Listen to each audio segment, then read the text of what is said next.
ബീഹാറിൽ തെരഞ്ഞെടുപ്പ് പ്രഖ്യാപിക്കുന്നതുവരെ വോട്ടർ പട്ടികയിൽ തിരുത്തലുകൾക്ക് അവസരമുണ്ടെന്ന് തെരഞ്ഞെടുപ്പ് കമ്മീഷൻ സുപ്രീംകോടതിയെ അറിയിച്ചു. എതിർപ്പുകളും അവകാശവാദങ്ങളും സമർപ്പിക്കാൻ വോട്ടർമാരെ സഹായിക്കുന്നതിന് പാരാലീഗൽ വോളണ്ടിയർമാരെ നിയോഗിക്കാൻ കോടതി നിർദ്ദേശിച്ചു. പാരാലീഗൽ വോളണ്ടിയർമാർ വോട്ടർമാരെയും രാഷ്ട്രീയ പാർട്ടികളെയും സഹായിക്കണമെന്നും കോടതി നിർദ്ദേശം നൽകി. സജു തോമസ് ചേരുന്നു. സജു, എന്തൊക്കെയാണ് വിഷയത്തിൽ കോടതിയുടെ നിർദ്ദേശങ്ങൾ? ധന്യ, ഇപ്പോൾ പ്രധാനമായിട്ടും സുപ്രീം കോടതി പറഞ്ഞിരിക്കുന്നത് സെപ്റ്റംബർ 1 ശേഷവും പരാതികൾ സ്വീകരിക്കാമെന്നുള്ളതാണ്. അതുപോലെ തെരഞ്ഞെടുപ്പ് കമ്മീഷനോട് ബോധ്യപ്പെടണം എന്നുള്ള കാര്യമാണ് പ്രധാനപ്പെട്ട ഒരു നിർദ്ദേശമായി സുപ്രീം കോടതി വെച്ചിരിക്കുന്നത്. തെരഞ്ഞെടുപ്പ് പ്രഖ്യാപിക്കുന്നവരെ തിരുത്തലുകൾക്ക് അവസരമുണ്ടെന്നും പരാതികൾ നൽകാൻ രാഷ്ട്രീയ പാർട്ടികൾ ജനങ്ങളെ സഹായിക്കണമെന്നാണ് ഇപ്പോൾ സുപ്രീം കോടതി വ്യക്തമാക്കിയിരിക്കുന്നത്. ലീഗൽ സർവീസ് അതോറിറ്റിക്കും ഇത് നിരീക്ഷിക്കാൻ വേണ്ടി കോടതി നിർദ്ദേശം നൽകിയിട്ടുണ്ട്.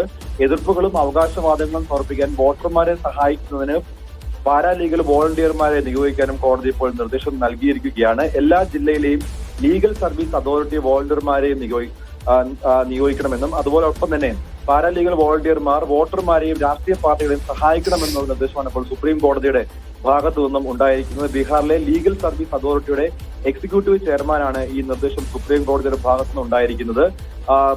ബീഹാറിലെ വോട്ടർ പട്ടികയുടെ പരിഷ്കരണവുമായി ബന്ധപ്പെട്ട് ലക്ഷക്കണക്കിന് പേരാണ് വോട്ടർ പട്ടികയിൽ നിന്ന് പുറത്തായത്. ഇവരുടെ സമയപരിധി നീട്ടിക്കിട്ടണമെന്നാവശ്യപ്പെട്ടുള്ള ഹർജികളായിരുന്നു സുപ്രീം കോടതി ഇന്ന് ഇപ്പോൾ വാദങ്ങൾ പുരോഗമിക്കുന്നതിനിടെയാണ് ഇപ്പോൾ തെരഞ്ഞെടുപ്പ് കമ്മീഷൻ ചില നിർദ്ദേശങ്ങൾ സുപ്രീം കോടതിയുടെ ഭാഗത്തു നിന്നും ഉണ്ടായിരിക്കുന്നത്.